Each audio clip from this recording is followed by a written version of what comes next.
again in John, he says what? I no longer call you servants, but I call you my friends. Right? And so they understand this collaboration. And it's Paul who talks about us being, in fact, partners with God. Okay? That we're collaborating with God. I was talking about prayer this week. And I was thinking about Anne Murray in Christ's School of Prayer. And the more you read about prayer in the New Testament, the more you realize that prayer is active collaboration with the Trinity. Right? That's just crazy. But the way Jesus teaches it, as we find ourselves deeper and deeper in God's will, okay? It's not about some selfish change, trying to change reality, something that we want that's more palatable for us. It's actively engaging God's work, and that changes how you do things. That changes how you do things. That's why we pray in Jesus' name, because we're representing Jesus in our prayers. Okay? Right? Spooky, but Paul understands it. So the partner in the gospel thing is pretty cool. He understands that they are on the same journey. He's in Rome in jail. They're back in Philippi working on the church. They're on the same journey. They're both on the wow. Steve Green, the singer back in 1995 yesterday. He's got this song. It's really kind of hoity-toity called Find Us Faithful. But he says at the beginning of this verse, he says that we're pilgrims on the journey of the narrow road. They're on the same journey. Paul recognizes these guys, and he are in the same place. Although he's in prison, he's still doing the same thing he always does, right? And they're in the same place. So he recognizes that. Boy, I tell you what, you do that, you can get those concepts in your head. We're on the same journey. You're not in the same place as I am. I'm not in the same place you are. But we're going to the same place. We have different conflicts. We have different things that we're dealing with, right? We different sins even, right? The stuff that I'm fighting through is different than what you're fighting through. But we're on the same journey. We're trying to get up the same road. And that should change how you look at other people. It no longer, you're not here. You're not with me. You're not with us. That's why Jesus is so confusing. The two times this comes up, one time he says, if they're not with us, they're against us. And then one time he says, if they're not against us, they're with us. And if you read both of those, you're like, wait, Dad's giving you whiplash trying to figure that out. Right? But the reason he has to do that is because neither one of those things fit. According to what Jesus wants, we're trying to get people up this road. And we're on the same journey. And if I actually love people, okay. I'm not looking at him going, you idiot, get on the road. Right? I'm trying to find a way to come up the road. Different thing. All right, so he recognizes that partnership. Then he says this beautiful, probably the famous line, most famous sentence from this passage, right? He who began a good work in you, faithful to complete against that day, the day of Jesus Christ. And what's he talking about here? He goes into this grace partnership language. And so he's telling them, look, God's going to finish what he started with you. Okay? God's going to finish what he started with you. Individually and as a church. God's job. It's his work. So he's going to finish what he started to whatever his end is against that, for that, in preparation for the day of Christ. We'll come back to what that means, all right? But that's what he's doing. And so that's really nice. Right? That'll get you through. There's a point at which you start. How many times have I think about that? Since 2015, we've been locked trying to figure out what we're doing church-wise. 2015, 2016 years. Okay? It has been a little bit of a journey since we got 9, whatever. And there's a whole lot of looking at it and going, what are you doing, God? But he will finish the work. He will complete the work. It's his job. We'll get into that in a minute more. But it's by grace, and it's for grace. It's going to use that language, but they're not just partners in the gospel. They're partners in grace. Okay? We talked about the same journey. What's it mean to be partners in grace? First, it's the same grace that we live in. Okay? We're all on the same road. We're all saved by the same grace. What that means is, whatever the heck you may think is wrong with the other person, you have to have the amount of grace that they do. It's funny, I was thinking about that earlier. We were joking around. But I gave Robin an extra big piece of cracker today. It just came up, and it was funny. And but I was like, you must eat more crazy today, right? But the fact is, we all eat.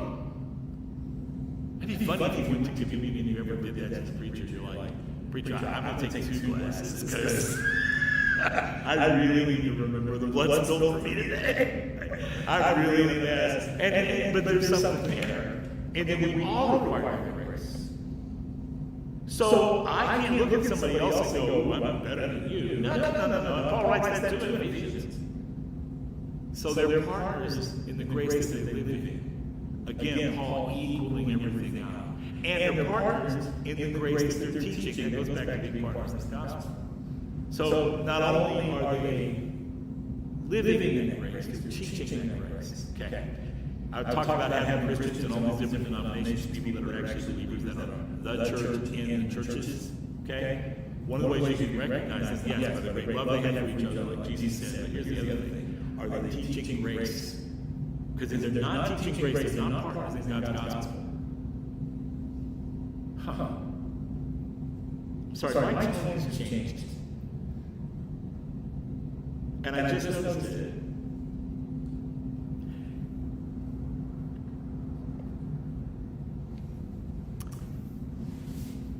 If they're not teaching grace, they're not us. And there's no way around it. If they've gotten so far off base in whatever it is they're called to, they've left behind grace, they are not teaching the gospel of Christ. End of story. Okay? And you get to confront them in the way that Jesus deals with the Pharisees. That's a different animal. You still got to love them. We still got to do what we do. But if they come at you, and they will, you got to be prepared to be able to deal with it directly. You know what I mean? There is no gospel of Christ without grace. There is no good news without that. Grace is just love expressed. We've talked about it a lot. So hang on to that thought. I'll try to make myself Brian in the sermon. Okay, so there it is. But here's the cool part. Even though we desire that grace, what God is finishing the work in us. The word there, He's faithful to complete it. It's the same word the Bible uses, New Testament uses for perfection all the time. It's perfecting. So if you want to think of it in a fun way for me, I put polishing down here, right? I can have something in my house that's well put together. It's like a pot or whatever, and it's got tarnish on it, and you want to clean it up, so you're polishing it. So if you think about the guy who's always cleaning his glasses, right, or whatever, he's always polishing these things that he cares about. The guy who washes his car all the time and makes sure that everything is in place. The guy who, from an art standpoint, is absolutely bonkers about. I think about this when I'm directing. Trying to put on the very best show that we can put on, tell the story correctly, writers, go back and re-edit. This is what God is doing with us. He's not just like we were studying the story last week on Sunday night when Jesus healed the blind guy. But He heals him and He says, hey, can you see? And He says, I see people, but they look like trees. Jesus is like, oh, that's not right. So He does it again, right? But it's not like Jesus needed to touch the guy twice. There's an illustration here. God doesn't finish until He's finished. Okay? And He's going to finish. You're up against something that's driving you crazy, it's hard, you're not dealing with it right. I'm not talking about you suffering pain, that's inevitable. Listen, so we live here, stuff's going to happen. People are going to do stupid stuff, we're going to get hurt. We're going to do stupid stuff, we're going to get hurt. Okay? It's not what I'm asking. In how you deal with the things in life, are you up against a struggle that you're like, man, I know I've got an X, but I can't get there, right? Rest. I'm not saying don't keep trying, but God's job to finish the work. You ain't going to perfect yourself. That is a lie. Okay? God completes us. So that's what that verse is about, right? That's what that verse is about. And so, yeah, he's going to complete us. And I said that thing about the same journey. We're on the same journey. We're facing the same persecution, and we have the same gospel. Okay? So that's us in this room. That's everybody that's part of the faith. So we hang on to that thought. Okay. Then he talks about this thing about may your love be overflowing. Where's that verse? This is my prayer, verse 9, that your love may overflow more and more with knowledge and full insight to help you determine what really matters. What a beautiful picture. These people talk about that more. I want to pray that your love is overflowing.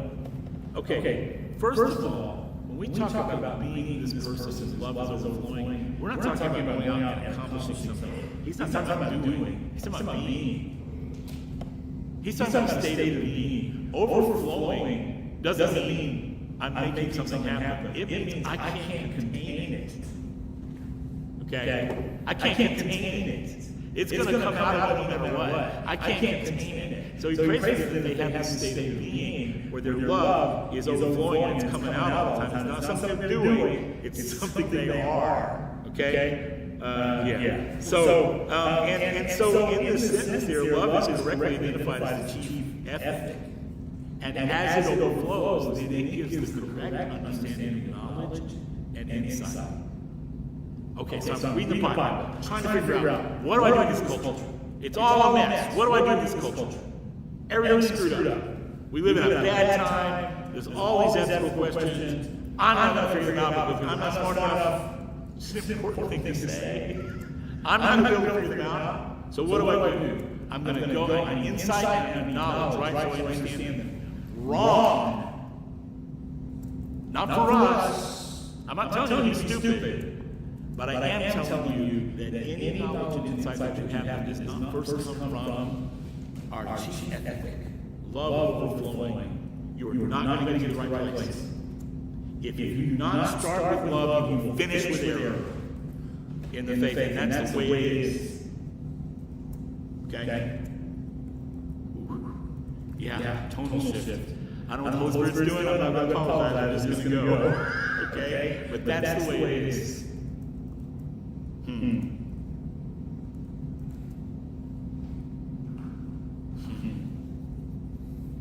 Why?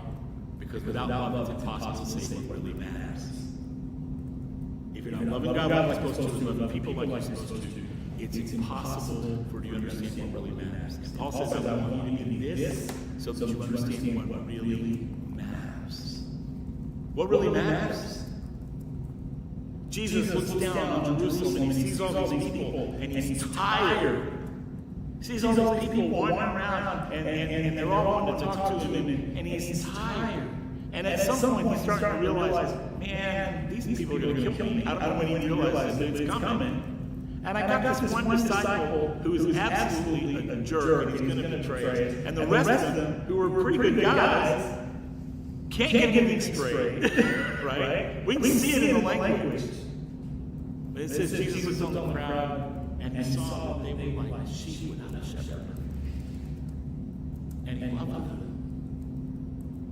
What mattered? They mattered. That's what mattered. That's what matters to God. That's what matters to Christ. That's what matters to us. That's how we get there. So it starts with love so that we can figure out what actually matters. Okay? Moving on. The gospel again. This idea of this love overflowing and understanding what really matters is tied back up in this partnership with the gospel. We're partners in the gospel. What does that mean? Well, I'll tell you what it means. When we talk about it this way, it doesn't mean that you're bringing good news. It means you are good news. Hold on. You're not bringing good news. You are good news.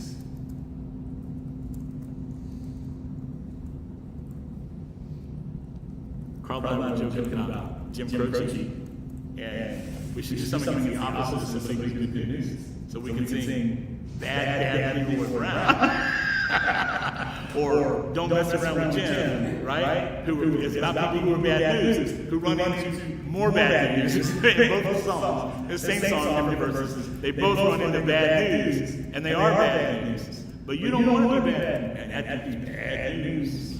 You don't want to be that guy. You want to be the guy that walks in and people see you. You want to be the lady that walks in and people see you and go, oh, you're here. Good. I'm so glad you're here. You're good news. I'm not talking about some ignorant, I want everybody to like me thing. That's not what I'm talking about. But that you are the person who, in your overflowing love, this is talk about life goals. Man, I love that guy. Right? And there's a lot about this. I've talked to people, I know there are people out there that they walk into your life and you're like, man, I'm so glad to see them. You may not say it. Sometimes you probably want to, but you may not say it. But you're like, man, you are good news to me. You know? And that's awesome. And that's how the gospel spreads. We're not bringing good news, we are good news. We're a continuation of talking about last week. Okay. He has this thing about the day of Jesus, okay? He's completed his work through us with the day of Jesus. He says it again. That you'll have more knowledge and full insight to help you determine what really matters. So that in the day of Christ, you be blameless, having produced the harvest of righteousness.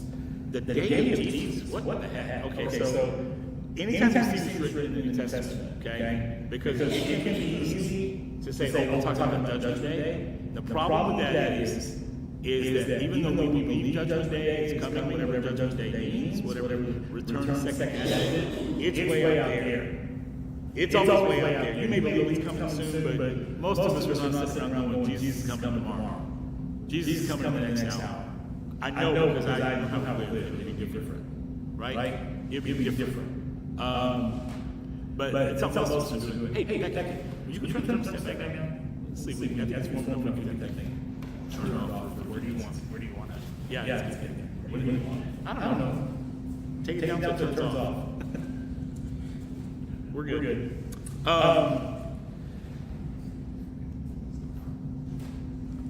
But as far as our actual being able to what's what I'm looking for, understand Scripture and make it work for us right now, it means more than that. So the day of Christ, the day, anytime we talk about the day of Judgment Day, it's when the rubber meets the road, right? Ultimately, it's the second coming. That is when all rubber meets the road. That's when everybody has to, it better be working by then, okay? But it can also be the day that we face judgment individually. So death then becomes our sticking point. That becomes the day. You're like, that's depressing. It may be, but there's this philosophical concept called mental morality, which is pretty important. Okay? And it's understanding what your life is by contemplating death. Okay? And the reason it's important is because you start to remember, oh man, there are things I better not put off. And they're not silly things like the world says, but they're things like, I should spend time with my family, right? I should spend time creating things that matter. I should be what really matters, we just talked about. I should be doing those things against that day, because that day will come. So whoever you think you want to remember as, whatever mark you think you want to make, whatever it is that God has in life, whatever joy that you have, it's going to come up against that. That's our end point.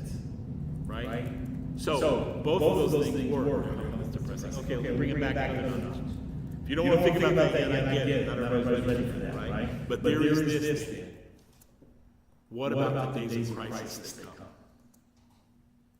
We're talking about Arsenal Lace yesterday. The show I'm going to do. It takes place in the late 30s, right? And so it is a crisis point in world history. The show that's coming takes place at a crisis point in world history. It's huge, right? Now, it's hard to say whether or not we're living in a crisis point in world history because we don't know what's going to happen next week, right? If it's a crisis point, then it's going to blow up bigger things, and we don't know that. But we know that it feels like a crisis point. Can I say that? I think it feels like a crisis point, whether it's ecologically or economically or internationally or whatever. It feels like a crisis point, right? So, are you prepared for when the day has come? Here's the day. We get all these little judgment days. There's a big one. There's one before that, probably. And then there's little ones that we go through all the time. And the judgment day is the day that you find out I'm being tested. What am I made of? Who am I really? Am I this person, love overflowing, who understands things rightly because I understand and I'm taking a big picture look at it? Am I the person who's going through this thing with joy, right? Am I that guy? Am I that girl? Am I that person?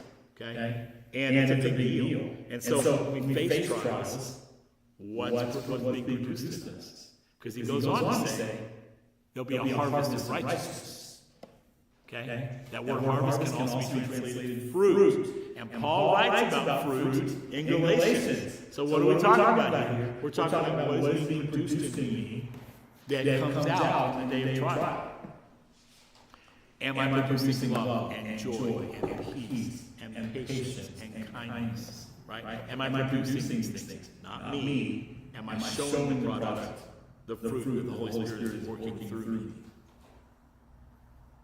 Okay? Are those things coming out of me? Not, oh my God, I've got to check them off. Am I loving? Am I joyful? No. This is a barometer check.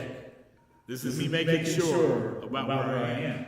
Now, does that mean there's, I got to get closer in and press in if something's not right? Sure it does. Sure it does. That's our part of the walk, right?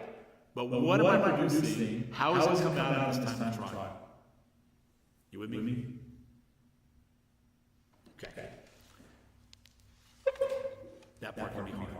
We're through this sermon, so I'm going to say this to finish off the sermon. Right. Go back. He who began a good work in you will finish that. So if you're sitting there going, oh man, I'm not producing this, or I'm not producing that, or here's my favorite. You just don't understand where I'm coming from. You're right. I don't. But I know we're on the same journey. Okay?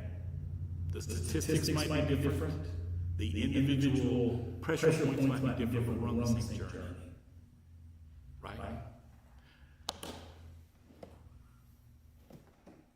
And I think it's probably time to go back to saying this all the time. You don't need to stay where you are. You don't need to live there.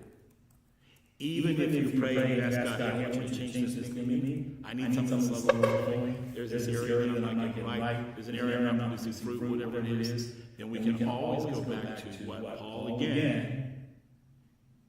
He wouldn't remove it. He told me his grace is sufficient. Right. His grace is sufficient. We were on the same journey. So we look at the situation and we let God finish that work. But let is the key. You got to surrender, you got to do the thing, you got to do your part of the thing. God does the heavy lifting. You react to that. Okay? That's all I got today. And we'll keep going with Philippians. It's going to be fun. Maybe fun's not the right word.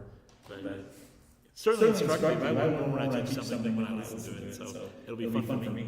But there you go.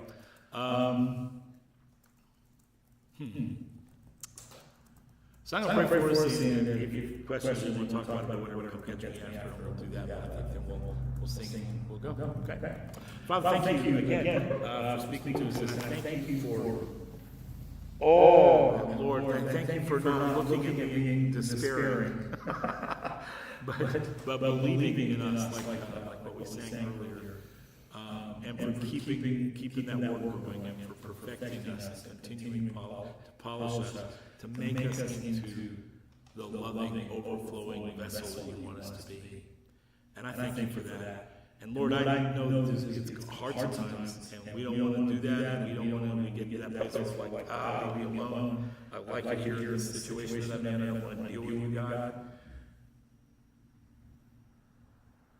Give us this grace to keep loving us and moving us forward in that. The courage to walk out of the dark. And just teach us to love like we're supposed to, deeply, so that we know what matters. Walk with us now and pray these things in Jesus' name.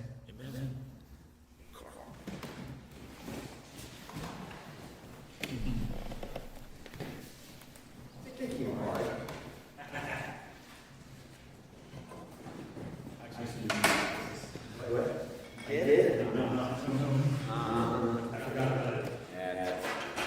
We all do